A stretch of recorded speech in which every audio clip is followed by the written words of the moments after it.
Well, look who it is back with a bang.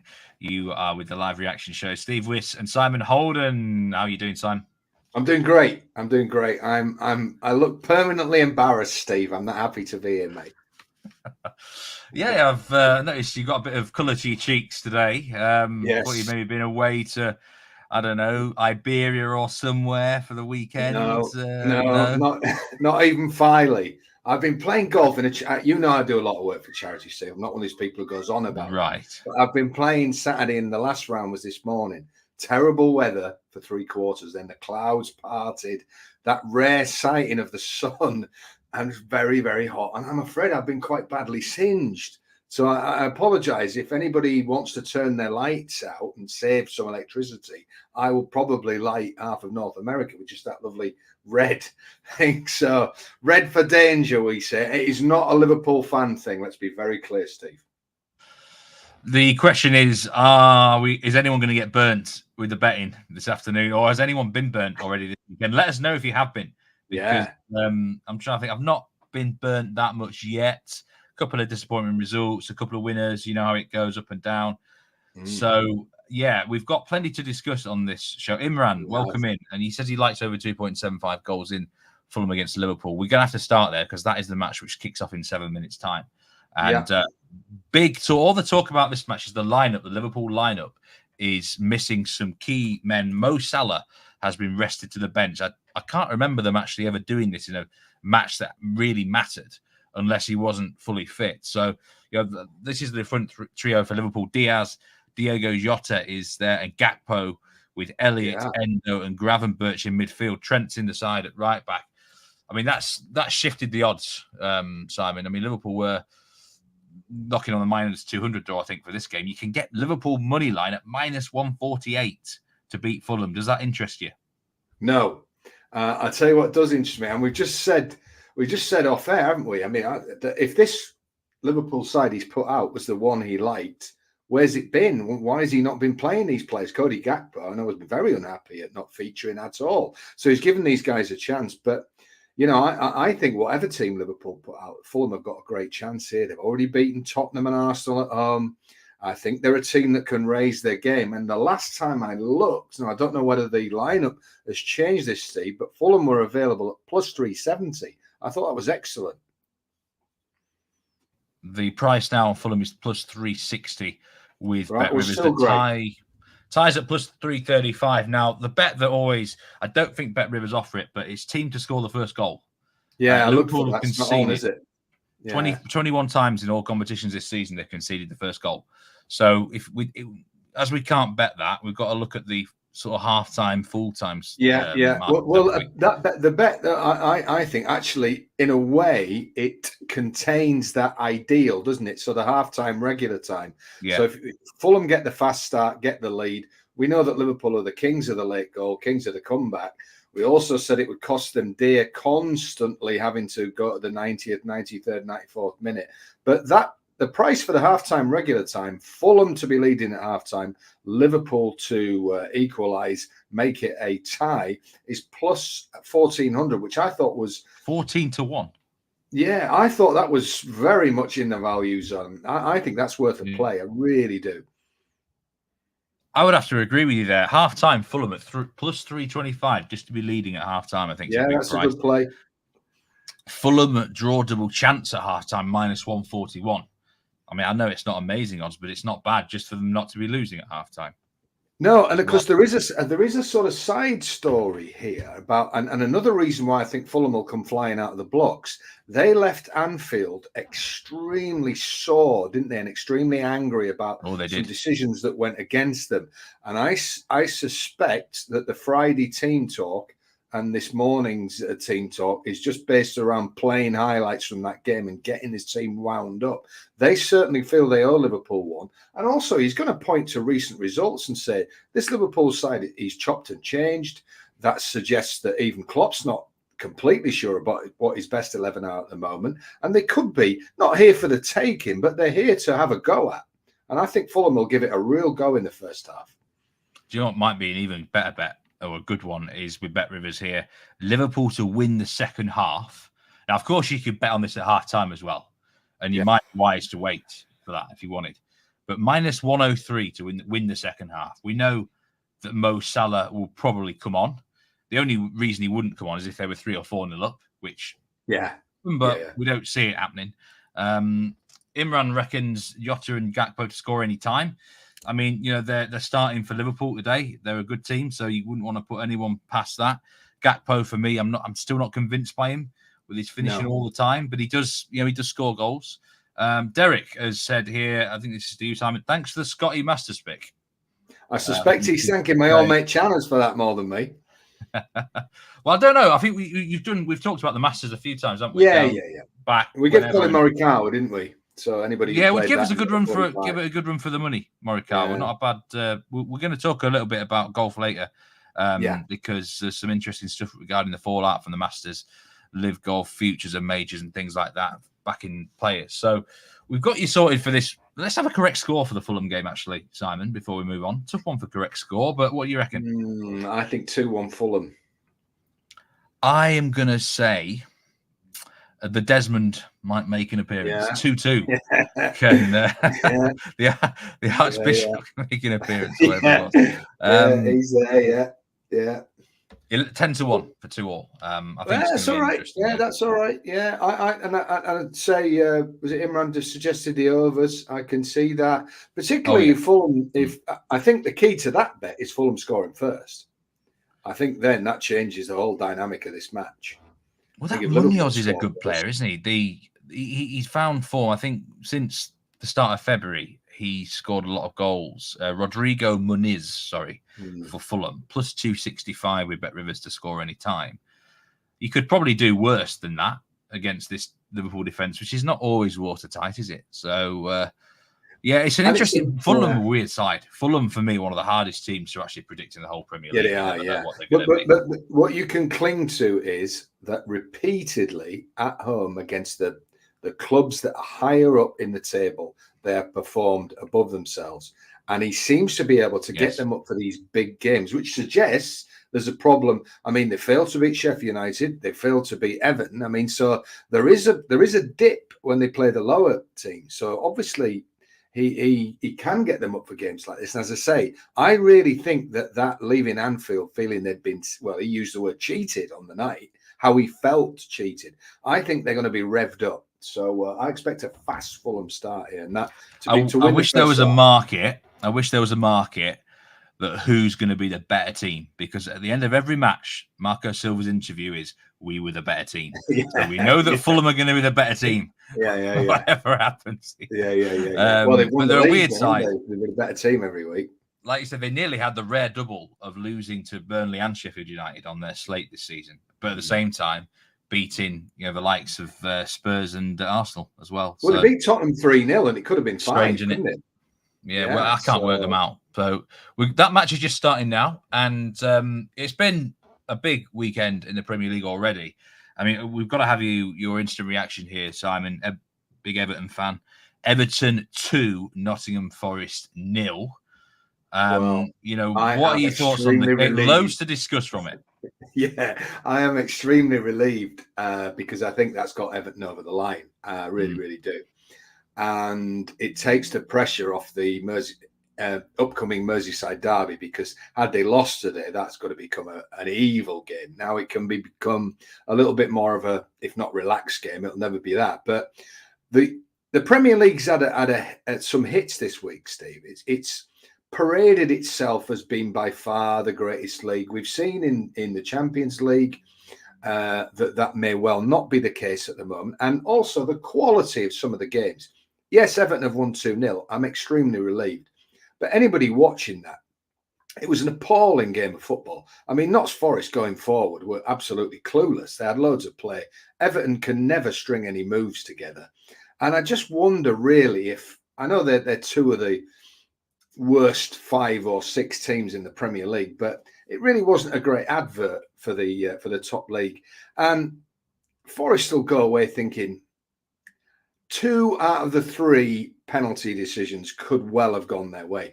They appear to be extremely annoyed given their social media reaction, Steve. And I haven't seen a lot of the interviews because we were sort of getting ready to come on here, but I suspect they will be less than pleased. Very strong. I'm just going to mention this before you move on, because I've not seen.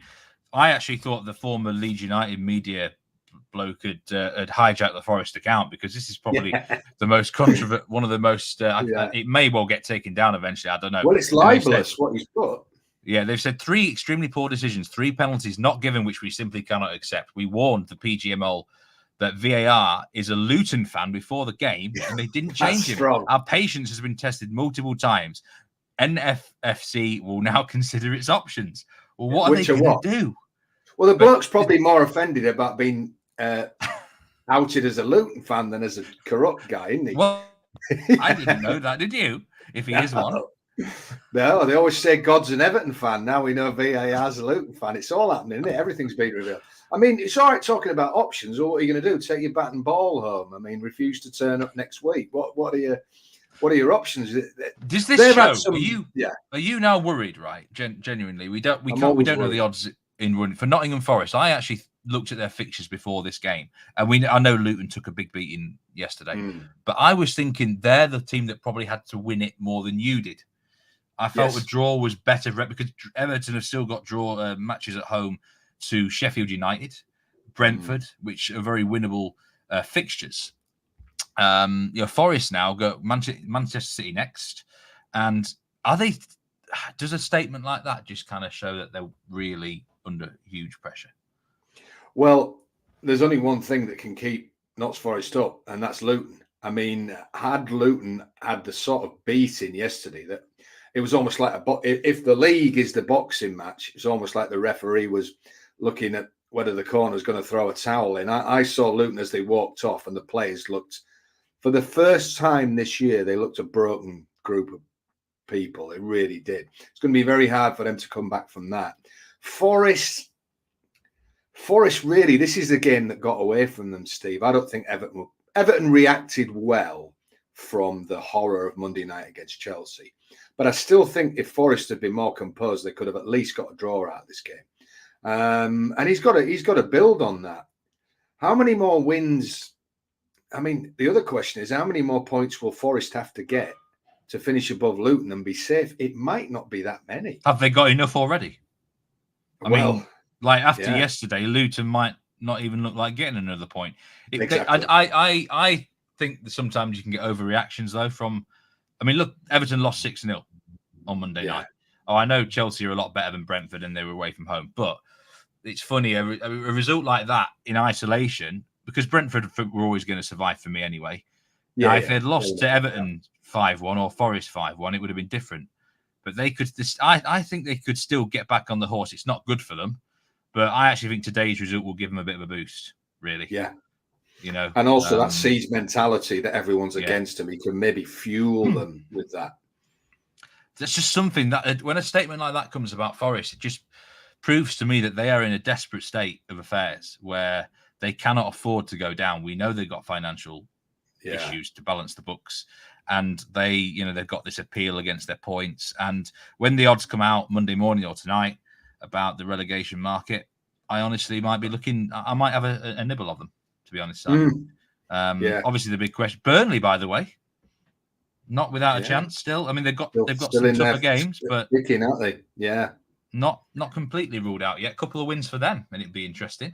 So I think Burnley will rue the first third of the season, won't they? Because they've played really well since Christmas. Really, they've turned it around, haven't they? But they give themselves a huge task to get out of trouble, didn't they? By the way they performed in the first third of the season. I actually think the way they're playing now, they're probably not one of the worst 3 teams in the Premier League. I want to talk to you about a bit of a betting strategy now, Simon, and it's to do with hedging is going to be involved here. It's to do with outrights and season bets, futures, which there'll be many people now who place bets back in sort of August, September, or whenever in the season. And we're getting to the business end now where we're going to get the outcomes of those bets. And there'll be some people sitting on some promising looking tickets, some others that might need a bit of work doing to them. But for example, relegation tickets, Sheffield United to finish bottom, I don't know, Luton relegation, maybe Burnley relegation or something like that. Now, this is just the time now where I know some people like to hedge, some people don't like to hedge. Is there a way of sort of, is this where you got to bring the calculator out and sort of work out what is good for you? Are you brave just to let it all go? Can you afford to let value slip through the window as such? What's your opinions on hedging and general state of affairs with futures bets? Well, I wouldn't say I'd go as far as to agree with the T-shirt that's doing the rounds. But I think I'm in a classic situation. You know this, Steve. I've got 4 separate bets on Arsenal to win the league. So I'm in a position now where this is a classic, do you get out of it? If Liverpool were to not win today, and I mean not win, if they were to draw or lose, then I think we can take them out of the equation. And for anybody sitting on a decent profit on Arsenal, do you bite the bullet and back Man City to at least cover your stake so you have what's left as a free selection on Arsenal? There is that. Or do you do the great gamblers saying and let it ride and see where you get? Now, I've never been one unless they are really obvious edges late on. For instance, we're in a good position. Well, anybody who's come along with me and is on Real Madrid now, I'm prepared to let that sit till the final, the 6-1 rather. Now I think they're about 7-4, aren't they, to win it? Yeah, that's an interesting one. And the Champions so League. That's a classic hedge. I wouldn't go in now and start looking at other teams. I'll sit on that bet till the final. Now that gives me loads of options. I can bet the other team in 90 minutes. I can bet the other team to win on penalties. There are all sorts of smaller props you can do rather than laying big into other teams just because I'm on at Real Madrid. And also, as a gambler at 6-1, I want to be greedy, Steve. I want to get the full 6-1 out of Madrid. I don't want to start saying, "Oh, I've only got 3-1 because I started doing this and started doing that," and then Real Madrid go and win. That's the great paradox, isn't it? Of people who green up, lay off, hedge, whatever you want to say. What they don't tell you, particularly, it always galls me this about people who do golf bets, big prices, 50-1, and then you find out that they've done about 8 other selections on the Saturday, so that 50-1 that was leading is actually become something like an 11-1 winner or an 8-1 winner. So if you're going to be betting over a season, you need those 1, 2, 3, 4 big wins to come in to really top the pot up. So I wouldn't go as far as the T-shirt, but in certain situations where you can see a glaring example of how you can profit with very little effort and get yourself in a situation where you get the cigar out on the last day and say, doesn't matter to me. Everybody else is worrying about if it's Arsenal or City. If City win, I get this. If Arsenal win, I get double that amount. That to me looks like a clever way to go. But what I wouldn't be doing now in that Champions League market is looking to bet 3 other teams. I'd sit tight. I think there's a time when you're faced with a final or when you're faced with the last day of the season. And when you've got 2 options, like I say, if Liverpool go out of this race, anybody who's on either City or Arsenal has got a classic way to get out of any potential loss. At the moment, short of laying one back, you haven't, have you? Whenever you've got 3 things that can happen, to me, I'd sit tight. Yeah, that's my own view, and I know there are very clever people who hedge like mad and make profits. So, but I'm not. I've asked, obviously, I've asked Neil Channing about this on the reaction show as well, and I tend to agree with him. I think number one, if you could potentially win, he calls it like a life-changing sum of money, but let's call it a significant sum of money that's really important to you. That would be a time to hedge.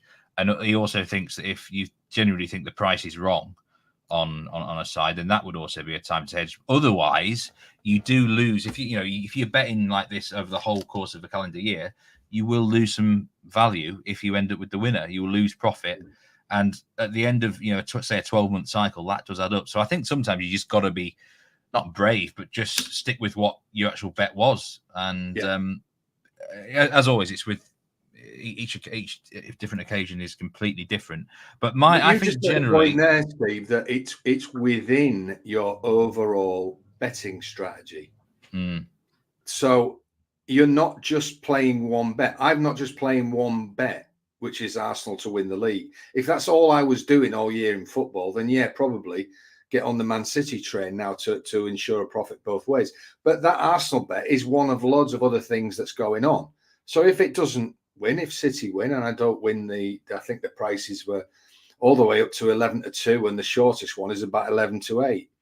So if they don't come in, well, partly, that money's gone now, and I'm on to other things. So I'm loath to hedge unless I tell you a classic situation of a hedge for me, where as we get nearer the event, you've got the Usyk Tyson Fury fight. First time I came on this show, I said that anybody who's interested in that fight who did fancy Usyk should bet him now, because he would only go one way as the fight approaches. He would shorten. He's now in most books' favourite, or at least joint favourite. Well, if you've got a good dig on, if you've got a good bet on at a much bigger price than he is now, which I'm lucky enough to have, once we get on the night, small bet on the draw and a small bet on Fury just to cover the stakes. So I've got 4/5 of the money coming back as a free bet. So to me, that's logical, even though I fully expect Usyk to win, because I've only got 3 options there, haven't I?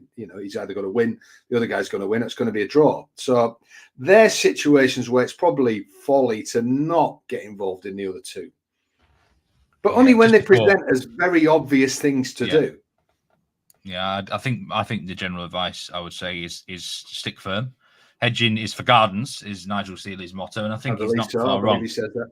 Yeah, I think I actually agree with that. I think most of the time, but we've all fallen into a trap though, where we just, not saying we bottle it, but we just can't help ourselves. Where the prize is sometimes so big. But if the longer you can stay firm, the better, I would say, in terms of hedging. Welcome in to Shane. Greetings from Dublin. He says, "I hope you're doing well, boys," and he's got some thoughts on the relegation feelings there. A final day shootout between Burnley and Nottingham Forest. He had I presume that is a relegation treble of the 3 promoted sides to go down, and also that rolls into Trump to be the GOP nominee. That could be, I don't actually know what GOP means. You might know what that is. I'm terrible with politics and things like that. I believe he already is. So Shane's copped that one. So that's in, right? So if you can get the 3 promoted sides to go down, that is looking like a really big play. And he's also got some thoughts on Scheffler there. We'll talk about that a little bit later. This is a live reaction show, so I'm actually going to recommend a live bet here. It's in the Spanish La Liga. We've got Almeria against Villarreal. This is a wide open game. It's 1-1. There's 20 minutes to go. You can get, with Bet Rivers, over 2.75 goals at plus 100. And I have no idea how there's only been 2 goals scored in this game. Over 2.5 goals is still minus 150. That's how wide open it is. But yeah, take the 2.75 over line with 20 minutes to go. There's usually about 5 minutes added on in Spain. There's actually a match in Sweden that I might be striking with soon as well. So stay tuned. By the way, in the Liverpool game, first 15 minutes, Liverpool started, I would say, on the front foot. No goals yet at Craven Cottage. Second thing I wanted to talk to you about, Simon. We've talked about hedging and stuff there. We are now heading towards, from a certainly European perspective, mainstream European leagues are shutting down in May. We're going to, obviously, there's going to be a bunch of international tournaments soccer-wise. But it is a time of year where sort of a lot of bettors out there either take a break from the game entirely, or sometimes they look into other sports or other leagues. From a lot of bettors never stop completely, but unless someone like yourself, Simon, would be into the horses or something. But how do you think we should be looking at the summer break? Would you use it as a chance to recharge your batteries? Can you just pick up another sport, a random one? I don't know, basketball or hockey or something, or the horses, and start to make money? What do you reckon? Something on the side? Yeah, you give yourself a week off, and then it's time to go back to work. I'll tell you what. Recently, I attended my first tennis tournament. I've really started to refocus on that, and I'm going to start playing these markets during the summer months. Of course, following the Because We Win team of Sean Calvert, Rory Giuani, and Mr. Nigel Seeley. Well, big shout out to them, by the way. Yeah, big shout out to them. Rory with a winner, Sean with another winner. He had a great winner, didn't he, in one of the clay tournaments I can't remember where it was. But he's banged a German winner. And I'll get the odds out before they finish the show, but well done to them. But yeah, I know you really enjoyed the tennis, Simon. So it's funny, that can sometimes happen. It can inspire you to get into another sport, learn the tricks and the trades of another sport in a different time of year. And I think the principles of betting go across all sports, really, don't they? Yeah, exactly. Universal, right? Yeah. So you can adapt, can't you? Yeah, you can. And I mean, and it's also, I think it's quite inspiring to, when I bet on golf, 50 weeks a year. I bet on horse racing 362 days of the year. So it doesn't leave a great deal of time for other sports. And I bet on Premier League. But a chance to get involved in tennis. And I would say to soccer bettors that golf is a great sport to have a look at during the summer months, because while the football season's finished and waiting to start, you've got the key moments of the golf season there in front of you.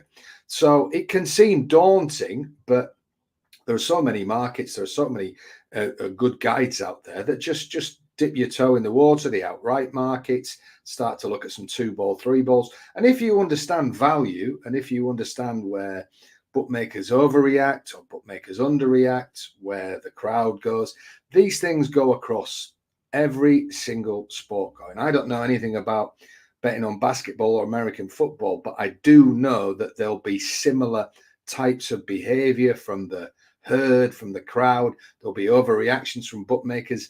There'll be bad favorites. There'll be good value outsiders. There has to be, because betting is the same across every sport. You know that, Steve. So bring your skill set into another sport, and if you swim against the tide, Sean, it's a classic example. Sean Calvert and Nigel Seeley are very, very different. Different people, but they're different bettors. Sean Calvert swims a lot against the tide if you follow it, and he'll be quite happy to go 4, 5, 6 tournaments without tipping the winner, and then bang in his 33-1 and 40-1 shots.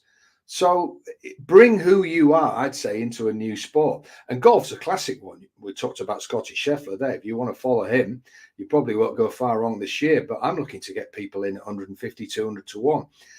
You have a taste of winners like that, you're going to be a golf betting fan for life. So I would say use this time, take a week off, write down 2 sports that you want to get to know, start to research them for 6 weeks before you place a single live bet, paper trade them, look at 2, 3, 4, 5 people online, look at what Bet Rivers are doing, because we win team, look at all different things. And then once you feel confident, start betting to small stakes and build up. But yeah, there's so much out there, and tennis has really recharged me. I'll be honest, Steve, because horse racing day in day out, it does become a grind. All sports become a grind. Of course, it does. It does, and I think it's a good time to just consider the mental side of the actual betting, because I know some serious big pros, and they couldn't do it for 12 months straight. At some point in the year, they had to take, not saying a whole month off, but a good cluster of a month off, depending on what their betting strategy cycle was, what sport they were doing. They would always they have to do it, otherwise you get burnt out. And there's only so much that humans can do. We're not robots, ultimately, at the end of the day. Sometimes we like to think we are, but unfortunately we aren't. You could look at another sport. If you just into soccer only, and I would say have a look into some summer leagues. You can always look at MLS across in America. You can have a look at the Mexican league in Europe. I would say the Norwegian or the Swedish leagues are well worth a look at, and that can also give you a bit of an edge if once the UEFA qualifying rounds start off, because you'll be knowing some of the teams involved in those rounds in July, August. So you've got options, or you can just take the whole of July off, and most of June off. Just enjoy the major tournaments, and then you're ready to rock and roll again in mid-August when Premier League, La Liga, Serie A are resuming. But it's important to. I just don't think you can go full pelt for whole year round. I really don't think that. What you don't want is to get to the first round of Premier League games and say to yourself, "Here we go again." Yes. You want to be like, come on, let's have it first thing. And I'm like that for the big, Cheltenham Festival. I'm like that for the Open. I mean, the Masters have been fantastic, but you wouldn't want it every week with the amount of adrenaline that you waste. I mean, I'm still young at heart, Steve, but I see what it does to other people in the betting game. It certainly can. Man, Ray, welcome in. Ray Burke, welcome in. We're one of the biggest fans of the show, Ray Burke. Really appreciate your positive comments each week, and welcome in. Hope you're having a great weekend. It's the live reaction show with myself, Steve Wyss, and Simon Holden. And Simon's here. Simon is one of the sports that you are really into. Is of course the golf. We've been talking probably for the last 6 months about the build up to majors. We had the first major last weekend, the US Masters. Scotty Scheffler won it comfortably. It was an interesting one though for me, Simon, because I heard TV audiences were down 20%. We've got now that might be for whatever reason or other. We've got this split in golf with Live and PGA Tour or whatever. Is this now a time? Because I always try and get a betting edge on this sort of thing, Simon. Is this now a time where, say, for the rest of this year, before they sort these world rankings and things out, could someone sneak in there and win a major where the field's not as strong as normal? Does it give more opportunities that way? Because I don't know who's in and out of whatever majors, but some of the better players will miss out, surely, that would have been in majors or might have to qualify via like regional opens. Well, they will. I mean, one of my kind of on this subject, one of the things I took away from last week was that Scotty Scheffler is being likened to Tiger Woods. Now, let's be clear, likened to Tiger Woods, not compared to, because he is on the threshold of dominating a sport. But let's be honest, he'd be dominating a sport in a way that Tiger Woods never had the chance to. When Tiger Woods was world number one, when he had Vijay Singh and Phil Mickelson chasing him hard, he had Ernie Els. He had these great major winning champions in their own right who were hot on his heels, and Tiger was pulling away from them in the distance. What he didn't have was going out one week and somebody saying, "Oh, have you heard Phil Mickelson and Vijay Singh have left to join another tour?" So Scotty Scheffler, it has the advantage of being here. It's not his fault either way. It's just something he's dropped onto. The advantage of being in a sport where 4 of the top 10 18 months ago are now not involved or only involved 4 weeks a year. That's a huge advantage for him. But you're right. It's a huge advantage for the other players that have stayed on the PGA Tour. And when you look at the performance of the Live players, Brooks Koepka talking himself up, absolute shambolic performance. Dustin Johnson, former winner, he's on the Live Tour, embarrassing performance. John Rahm turned up looking like he'd been on a pie eating contest for 3 months. I mean, the bloke was a mess. And my takeaway was there was one player that played, 2 Live players that played well. Cameron Smith came through on the last round, absolute sensational player of Augusta, and a young guy who's kept himself fit, had obviously practiced, and Tyrrell Hatton, who'd only recently gone to Live and seemed still alert. But the players who've been there for a while, I mean, Bryson DeChambeau played the first 2 days brilliantly, then kept saying how exhausted he was. So have they got used to playing 3-day golf? Are they not motivated? They're all vastly wealthy guys. And Scheffler, maybe you're right, is in an era where he's got a short field. He's got a lot of his contenders out the back door. So it could well be that other PGA players, I mean, he can't win every week. Tiger Woods never won every week. So there are opportunities now. And of course, from our point of view, we've got to look at young players that have come onto the PGA Tour that we can. Golf betting is all about betting people before everybody else has realized how good they are. That's why at the start of every year, I put a list of 5, 6, 7 players, either ex-college players on the US Tour or European Tour players who I think are the next big thing. Some you never hear of them again. Some like Tommy Fleetwood go on to be top 10 players in the world. But you've got to get on that train early. You've got to find these people before everybody else realizes how good they are. Now, that group of people that has come through in the last couple of years and is going to stay on the tour is going to be playing on an easier tour now. So we have got betting opportunities. Scotty Scheffler is going to start going off 9-4 for tournaments. You don't get a free ride forever in betting. And the fact he went off 9-2 best price for the Masters, Neil Channing called that last week on this show, was way too big and proven to be too big. So the bookmakers will only get caned so often. And with golf, it's very easy.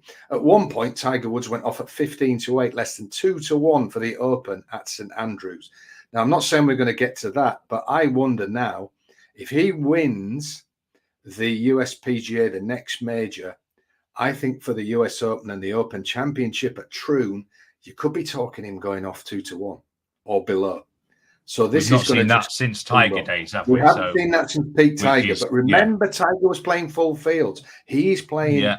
Some of the live players have got major exemptions for 5 years. When that runs out, they'll all disappear from view. You're right. I should say, I just think that's what I said. I feel the fields for the next maybe year or even two will be weaker, even if some of these players like Rahm are in there. That it's not the John Rahm that we know of, because they've been paid so much money. They've been paid so much money that they don't need it. They don't need this big payout. Obviously, you want to win a major, but it does take a little bit of an edge off it. I think you're right. Only Cameron Smith, Tyrrell Hatton, and Bryson DeChambeau really did much. And what do they have in common? They're all pretty fiery characters who kind of are quite prideful and in their own way a bit quirky, actually. Obviously DeChambeau more than most, but Hatton's always got a bit of fire in his belly. So I think it's a good time for those on the PGA Tour, really, to and of course the great story is if he wins the PGA, then we have for the first time in a long time. Now Tiger Woods never actually did this. It's a misnomer. This is a quiz question. Tiger Woods never did the Grand Slam. What he did do was he held all 4 titles at the same time, because he won the Masters the following year while he held the final 3. But so he didn't win the Masters, then he won the last 3, then he won the Masters. So he held all 4 majors at the same time. But that didn't do the classic quiz question where you catch people out. However, I mean, you can tell what a good laugh I am at parties, Steve, being able to throw that one into the mix. Did he do the Grand Slam? No, he didn't. But Scheffler, should he win the next one? I mean, people, we've just had Shane on then, people who've bet this, I would have said it was insanity at the start of the year. But if he wins the next 2, Troon is going to be an absolute, well, not cakewalk for him, but if there's a British golf course set up for Scotty Scheffler, then Royal Troon is it. If he's in any sort of form, he's going to be so tough to beat out of there, because he's going to be in the fairways, and it's all about iron play Troon. And we saw last week at Augusta, he was just majestic. Now that is the last major. If he goes into that with the other 3 in his back pocket, we have got one of the great payouts, because that bet's just going to build and build and build, isn't it? There's plenty of people on it now. And I wouldn't necessarily put people off a small wager on it then, because if you do that, once you get to the last major, you're already on him. So you're on about hedging. You could have 4 or 5 decent bets in the Open, couldn't you, in singles? Was it Jordan Spieth who won the first 2 majors of a season in, I can't remember what year, and then he went to St Andrews and was in the mixer?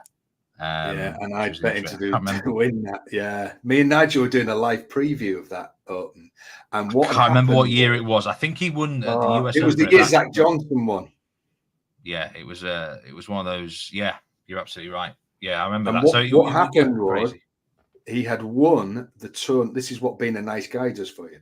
He had won the tournament the week before, the year before. Now, on the PGA Tour, it is custom that you defend. So when you do your speech at the end of winning a tournament, you are supposed to thank the sponsors, and your last line is supposed to be, and I'll see you all back here next year where I'll attempt to defend this title. And it is very bad form if you don't show up. Now, because it was the Open next week, his management sort of said, why don't you skip it? They'll understand and go straight to St Andrews. But he didn't. He honoured it, and he came on the Sunday night and arrived on the Monday morning midday. So he had less time to practice than everybody else. And he nearly did it as well. But Zach Johnson pulled it out of the fire and played a great last round.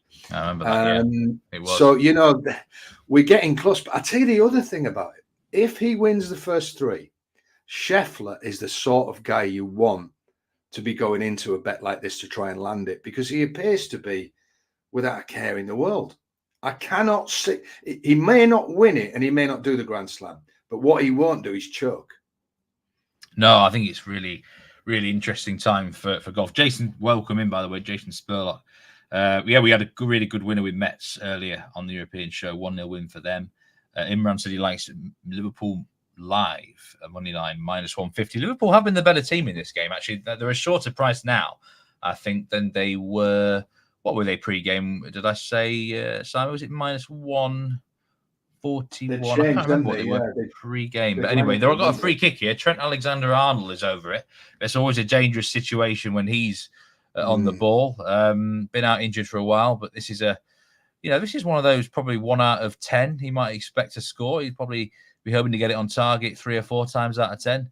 He goes up to strike the ball now, and he scored. Would you believe it? Trent Alexander-Arnold with the goal. Unbelievable. Imran, I hope he got on at the right time. This is a beauty of a free kick from Trent. It pains me to say, it's a great strike, isn't it? Absolutely, yeah. Nothing you can do about this as the goalkeeper. I don't think the wall did anything wrong. No, that is a bit of quality from Trent. A great strike. Unbelievable a bit of play from Trent there. So, 1-0 to Liverpool. So, congrats to those who did strike. Fair play. Doesn't look very good for the Fulham half-time now. Unfortunately, you never know, do you? But that is absolutely top corner stuff. Nothing they can do about it. You get things like that. You get great goals. Yeah. You've got to just take your hat off. Yeah. Chapeau. Honestly, chapeau to them. We're going to talk a little bit about. We were saying sort of golf again. I mean, you gave Morikawa as a pick last week. In running each way, and he did finish tied third, didn't he? I think off the top. Yeah, we got it. Yeah. Well, we give him in the outright market, and I think better played 5 or 6 16 to 1. Yeah, or whatever it was. So, and one of the reasons you gave, one of the reasons you gave about Morikawa was, but he's obviously done really well in the past, but then his form went off completely, and a lot of the public started to write him off. And this can happen in a lot of sports, can't it?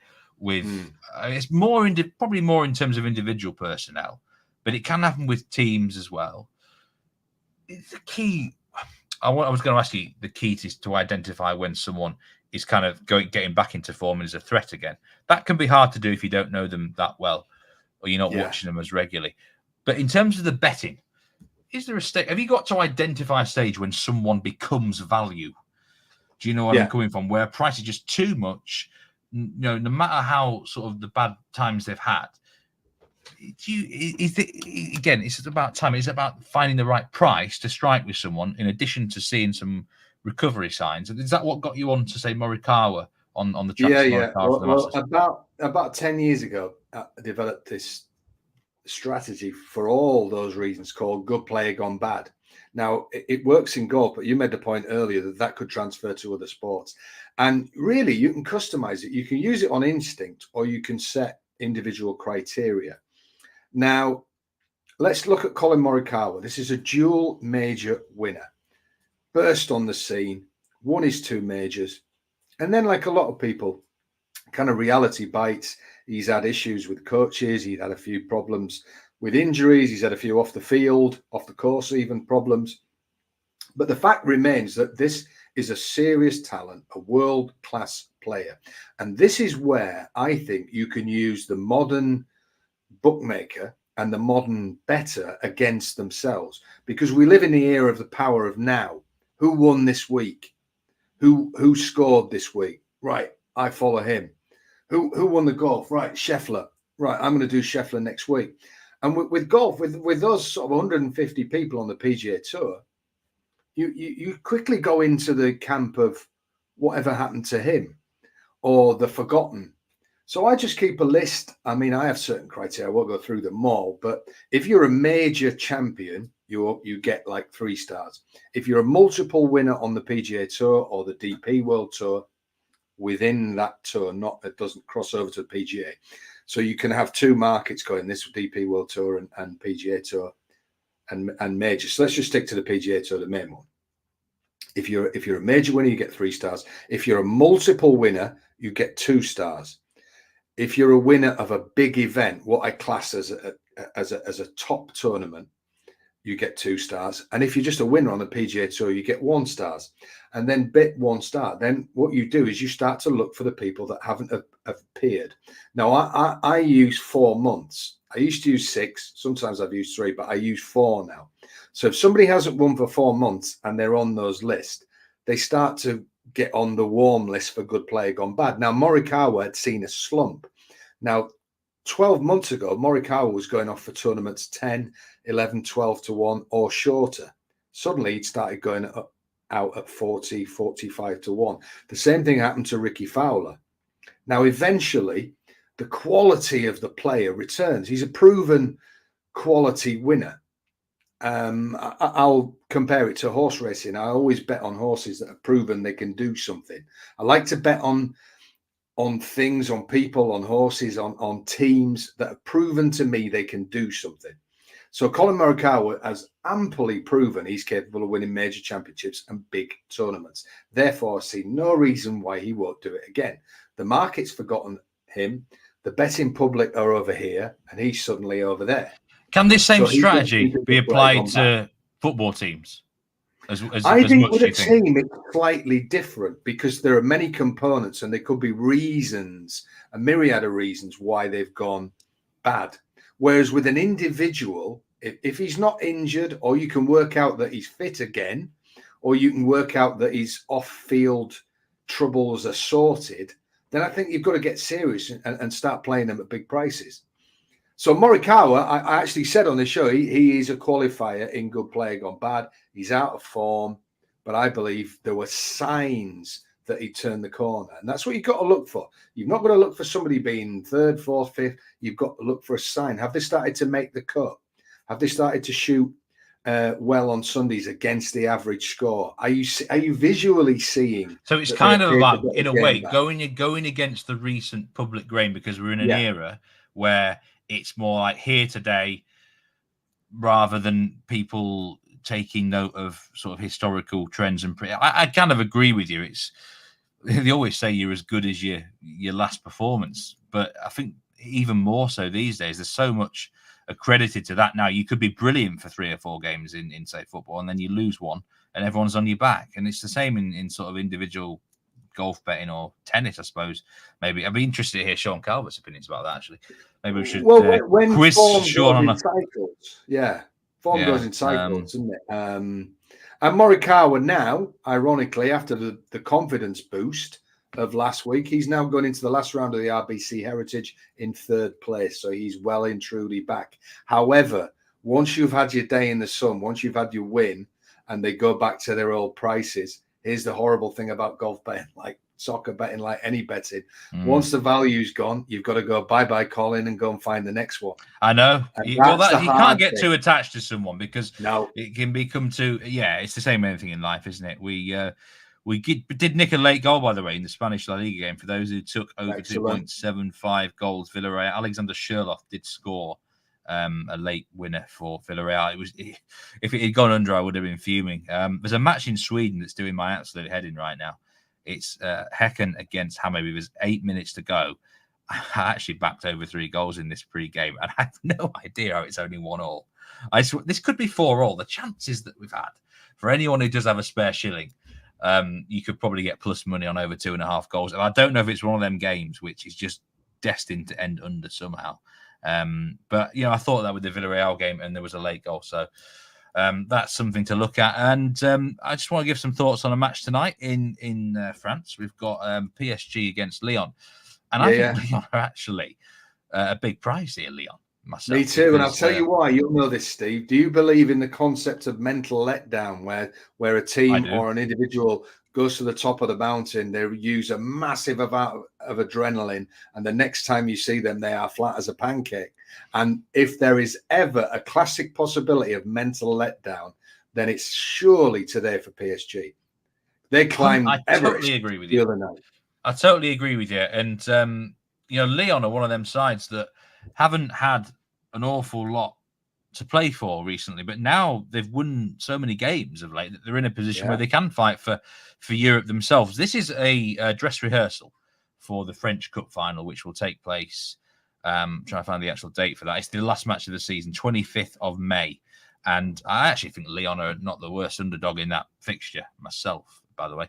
But so here in the Parc des Princes tonight, I think Lyon are very well coached under Pierre Sarge, who he's got an incredible. He averages well over 2 points per game now for them since he took charge. Former academy coach there, and PSG. There's got to be an emotional letdown after the result against. There just has to be. It's just the way it goes. I know, in American sports, it's a big thing, and it's not talked about enough over here. Neil Channing said this last week as well. And I'm not saying they're going to win on the money line, but I mean, plus 550. What about tie no bet?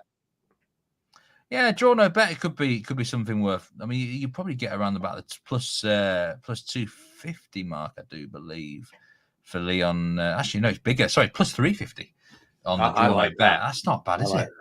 No, that's a now. Of course, PSG are capable of showing up, but if you're Luis Enrique now, you are thinking about really the Champions League. Like, you don't want any stupid injuries, do you, or things like that? So, well, where does this game rank in your list of what's important for your club? I'd say well down. Yeah, it does. I mean, the 10 points clear, right at the top of the. Brest have just lost this afternoon. They've just lost to. Sorry, no, they're not. They're playing right now. Actually, they are losing 1-0. So, but I mean, they're gonna. PSG don't need a huge points tally to win league, and the rest of the team just dropped so many points. They can probably win it with 70 points this year or something. So that's not a big essential thing. They're not going to play to lose or anything, but I think Lyon, it means a lot more for them. If they could get a feather in their cap and beat PSG, I think they'll want to land a blow or two before the French Cup final and make them sort of think, you know what, we're not going to lay down in that match at the end of May and look at something. The goals lines are it's a bit harder here. It's quite a high goal line, and I wouldn't be sure I'd want to get involved in that. But I do think Lyon are overpriced. Draw no bet might be the handicap, like you said, Simon. Yeah. And you might say they're not playing Toulouse, they're playing Lyon, Steve. Toulouse-Marseille, that is the 6 p.m. Start, by the way. Dan Roebuck's on the commentary for that, for those watching in the UK on TNT Sports. Oh, excellent. So, yeah. I'll get the sound down for that. I didn't want to say kidding as well. Yeah, I quite like Toulouse in that game. Marseille, another one, just gone through at the semi-finals of the Europa League, and it might be. I think they're going to be pretty tight physically as well. There is that goal finally in Sweden, by the way. Anyone who did have a nibble of it, Häcken have scored against Hammarby. So finally, it looks like I'm going to get a push there at least on the pre. It was really annoying me that game. There were so many chances. Sorry for going a bit off script there. Max has asked, do I like anything that's El Clasico as well, isn't it? Of course it is. We did preview the game earlier on the European preview show. Real Madrid against Barcelona and Alaves against Atletico Madrid. Let me just address Atletico. Now, I think Alaves are a team that are I don't want to. I'm trying to avoid using this phrase now, but on the beach, they are mid-table.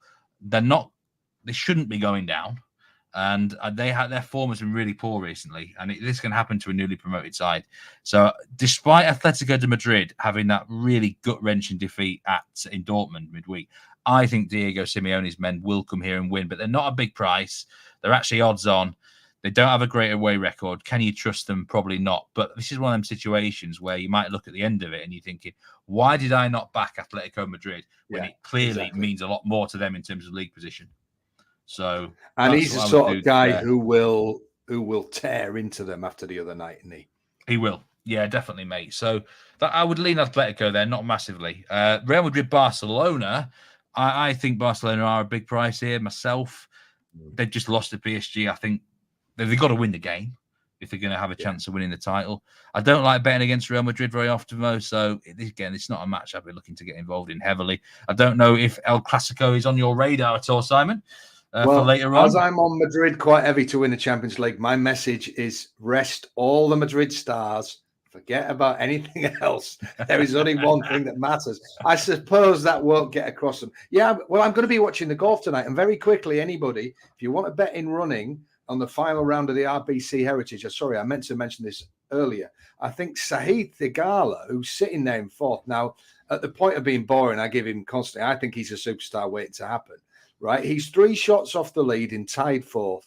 You can get 16 to 1, a third the odds 1-2. So he's got to finish second. at least. But I don't see any reason why he won't. And the thing about Saïd Degala is he wasn't really in the mix late. He's not battle scarred from last week. You got Morikawa and Aberg who might fatigue late on. Even the great man Scheffler might. You never know. And Scheffler, you're not allowed mobile phones, Steve, but what I can say is his wife is about to go into labour not any minute now, but any day now. He has some sort of paging device, or his caddy does. And he has said if it goes off, he will leave the course immediately. So, as a punter, as a bet, I've got to look for every angle going. Now, I'm not saying I'm going to ring that number. There's been a goal at Craven Cottage, a goal for Fulham. I was just about to ask you, actually, it's all on here. What the best bet in the second half was going to be in the Liverpool-Fulham game. No clean sheet for Liverpool, unless Klopp is not happy here. This is, I did say down, minus 143, Fulham or tie at half-time. Could be worth looking at. I've given up on it, but... this might be a defensive howler, I think. Virgil's not happy. No. Wow. We'll see what the odds are when they update. But they've not defended this well at all. Real catalogue of everything. It goes through the keeper's legs as well. Fulham have equalised here at Craven. I mean, is this now? I'm already thinking Liverpool will have to win this game. Surely we're looking at goals in the second half, aren't we? Well, they finished games so well, but I mean, the thing is, the pressure on Liverpool. I watched Arsenal Wolves last night. Fair play to Arsenal. I needed them to win. But I thought there were times in that game where they were under real pressure. Now, in the last 20 minutes here, if it's still 1-0, Liverpool have to commit a lot of people forward, Steve. Do. The goal line's going to be high, isn't it? We're looking at probably over. Oh, bloody hell! We're looking at over 3.75 goals, which is. You need 5 goals to fully cash your pick there in the game. That might be asking. This is why I hate. This is where the books are smart. They know the Premier League has a lot of goals in it these days. They know there's a lot of goals. Look at the Everton game. I know we had the Beto injury, but was it plus 16, plus 17 minutes got played? It was going to be plus 9, whatever, anyway. So the books are smart. They're not daft. They don't just look. Very rarely do we find money on the street waiting for us to pick it up, Simon. We've got to do a lot of hard work. Simple. Yeah. Minus 143 for over 3.5 goals. Is that a back or is that a lay or is it a no bet? Do you reckon? Yeah, but of course, you know what they say. The bookmakers are the only people who have to bet on everything. We can pick and choose and get them when they're weak spots. So, Fulham Liverpool minus 113 on the money line. Is that a yay or a nay for you? Against you see, this is where you have to bet on what you think will happen, not what you want to happen. So it's a yay from me. I said the Desmond, didn't I? Before the game. Yeah, that's a live on that. What is the correct score now? I'm trying to work out. Well, it's Sunday. Score. What better time for the Archbishop to appear? Plus 600. It's halved. Yeah, you see, that's a go of that. I think it's a massive goal. The last couple of weeks, you wouldn't put it past Fulham scoring at least one. No, you wouldn't. I think it's one of them where if I'm going to bet on anything, it's the goals. I'll be looking at overs. But I'd be brave and I'd want to wait until 55 minutes if I could and pray that there's not a goal in the first 10 minutes. Then you can get a goal line of probably 3.25 or 3, and then you only need one more goal and you're either pushing or half losing, which is a lot. That's how I like to do my betting. Anyway, we are out of time, Simon. It's been great. We've had a lot of fun this hour. It's been great discussing with you, as always. Top stuff. Some winners if you've been following live in running as well. Thanks for anyone who joined live or watched on demand. Do hit that like button if you are able to, and subscribe to the channel if you're not already. There's loads of content at the minute going on. Tennis winners galore, free betting winners in European leagues. Premier League had a double winner today, the under 2.5 of the Everton match, and we've got Instagram as well. Do hit the follow button on the Instagram account. It's at Because We Win. We've got, you were involved with the Masters there, Rolls-Royce. Simon. Yeah, that was, sensational stuff. And we're doing in-play bets as well, myself, Nigel, Jack, and I'm sure we might rope some other one else to get in there as well. So loads of content coming your way from the Because We Win team, but from the live reaction show on Sunday from myself and Simon, it is goodbye, stay safe and take care. Thanks very much. See you next time. Bye-bye.